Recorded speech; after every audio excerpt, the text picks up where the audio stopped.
Dark psychology ये सिर्फ एक कॉन्सेप्ट नहीं, ये एक इनविजिबल फोर्स है जो हिस्ट्री के कुछ सबसे टेरिफाइंग और ट्रेजिक मोमेंट्स को शेप करती है। एक तरफ सोल्जर्स अपनी इंसानियत को खो देते हैं वॉर के केओस में, तो दूसरी तरफ पूरा देश ऐसे एक्शंस को जस्टिफाई कर लेता है जो कि अनइमेजिनेबल और काफी हॉरिफाइंग है। और फिर साइंटिस्ट तक कलेक्टिव डिसीजन मेकिंग में ऐसी गलती कर देते हैं जो कि बाद में सब कुछ तबाह कर देती है और कई सारे लोग अपनी जान गंवा देते हैं। लेकिन सोचो अगर ये सेम साइकोलॉजिकल फोर्सेस आपकी लाइफ को भी इम्पैक्ट कर रहे हो बिना आपको पता चले तो क्या हो। इस वीडियो में हम समझेंगे रोल प्ले और आइडेंटिटी शिफ्ट की डार्क साइड, डीह्यूमनाइजेशन की पावर और ग्रुप थिंकिंग के डेंजरस कॉन्सिक्वेंसेस को। तो वीडियो को एंड तक जरूर देखना क्योंकि ये समझना जरूरी है कि कहीं आप खुद इन ट्रैप्स में तो नहीं फंस रहे। तो चलिए स्टार्ट करते हैं आज की video.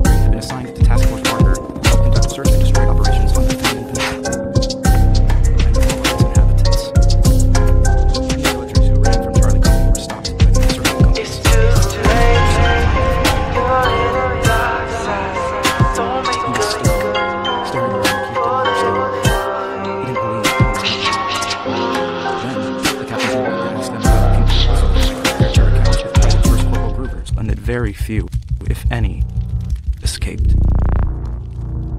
Play and identity shift. दोस्तों इस लेसन को समझने के लिए हिस्ट्री का एक एक्सट्रीम एग्जांपल आपको बताता हूँ जो 1968 में हुआ था वियतनाम वॉर के टाइम पे, जिसे माय लाए मैसेकर के नाम से जाना जाता है। बेसिकली आपको पता ही होगा कि यूएस और वियतनाम के बीच वॉर चल रही थी। तब यूएस के कुछ ऑफिसर्स एंड सोल्जर्स माय लाई नामक एक गाँव में घुस गए। न उन्हें ऑर्डर मिला था कि वियटकॉन्ग की फोर्सेस अगर उन्हें वहाँ मिले तो उनको मार देना है, लेकिन जब यूएस सोल्जर्स उस विलेज में पहुंचे तो वहाँ वियटकॉन्ग का कोई भी सोल्जर नहीं मिला। वहाँ पर सिर्फ अनआर्म्ड सिविलियंस थे जो कि अपने रोजमर्रा के कामों में लगे थे। बच्चे खेल रहे थे, महिलाएं सुबह का नाश्ता तैयार कर रही थी और बाकी लोग खेती बाड़ी इस तरह के कामों में लगे थे। बावजूद इसके लेफ्टिनेंट विलियम कैली ने अपने सोल्जर्स को उन ग्रामीणों पर गोली चलाने का आदेश दे दिया और देखते ही देखते कुछ ही सेकंड्स में वहां नरसंहार शुरू हो गया, जिसमें कैली ने स्वयं कई पुरुषों, महिलाओं और बच्चों को गोली मार दी। अपने बच्चों को बचाने वाली माताओं को गोली मार दी गई और जब उनके बच्चे भागने की कोशिश कर रहे थे तो उन्हें भी मार दिया गया। झोपड़ियों में आग लगा दी गई और जो भी अंदर था जिसने भी भागने की कोशिश की उसे गोलियों से भून दिया गया। निहत्थे पुरुषों, महिलाओं और बच्चों की हत्या के अलावा सैनिकों ने अनगिनत पशुओं का वध भी किया,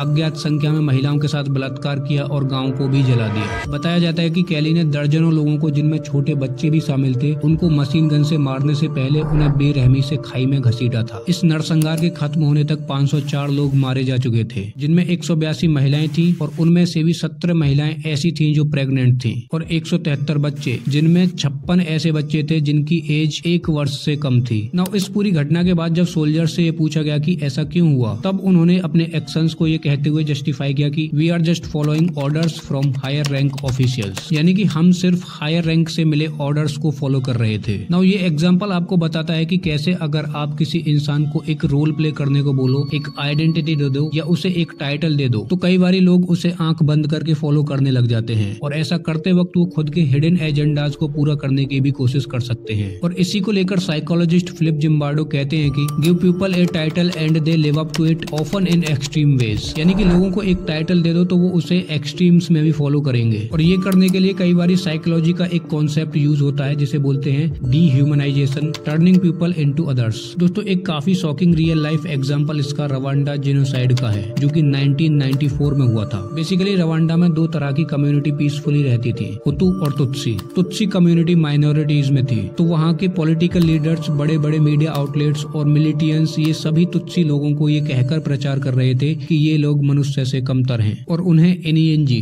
यानी कि कॉकरोचेस और एंजोका यानी कि सांप कहकर बुलाया करते थे। और ये चीज रेडियो ब्रॉडकास्ट में, पैम्पलेट्स में, स्पीचेस में लाइव ब्रॉडकास्ट होती थी पूरे के पूरे देश में, जिस वजह से लोग तुत्सी लोगों को सांप और कॉकरोचेस की तरह समझने लगे। और इसके साथ ही तुत्सी लोगों के खिलाफ प्रोपेगेंडास चलाए गए, फेक इन्फॉर्मेशन फैलाई गई और फैब्रिकेटेड स्टोरीज फैलाई गई। और इसके बाद हैवानियत की जो तस्वीर पूरी दुनिया ने देखी उसे देखकर इंसानियत भी शर्मसार हो गई। हुतू समुदाय के लोगों ने तुत्सी समुदाय के लोगों को कॉकरोचेस और स्नेक्स की तरह मारना शुरू कर दिया। पड़ोसी पड़ोसी को मार रहा था, हस्बैंड अपनी वाइफ्स को मार रहे थे क्योंकि वो तुत्सी कम्युनिटी की थी। सड़कों पर खून बह रहा था, तुत्सी लोगों को बिना किसी दया के मारा काटा जा रहा था। उन्हें स्कूल्स, चर्चों, अस्पतालों और यहाँ तक कि जेलों में भी मार दिया गया। तुत्सी कम्युनिटी की महिलाओं और बच्चों के साथ मास जिसने बलात्कार किया और उन्हें मार डाला। और ऐसा लगातार 100 दिन तक चलता रहा। 100 दिन के अंदर ही 8 लाख से ज्यादा लोगों का नरसंहार हो चुका था। और ऐसा क्यों हुआ? वेल, इसके कई बड़े रीजंस हैं, लेकिन डीह्यूमनाइजेशन उनमें से एक इम्पोर्टेंट रीजन है। Because if you see someone as less than a human, it's easier to justify harm. Dehumanisation कई बार लोग सिर्फ दूसरों के लिए ही नहीं बल्कि अपने लिए भी करते हैं, जैसे कि मास्क पहन लेंगे या फिर एनोनिमस यूजर नेम के थ्रू जो मन चाहे सोशल मीडिया पर पोस्ट करेंगे या उल्टे सीधे कमेंट्स करेंगे, लोगों को बुरा भला बोलेंगे और अपने भीतर की गंदगी सामने रख देंगे। प्लस इसके साथ ही एक बहुत हार्मफुल साइकोलॉजिकल प्रिंसिपल है जिसे बोलते हैं ग्रुप थिंकिंग या फिर कलेक्टिव ब्लाइंडफोल्डनेस।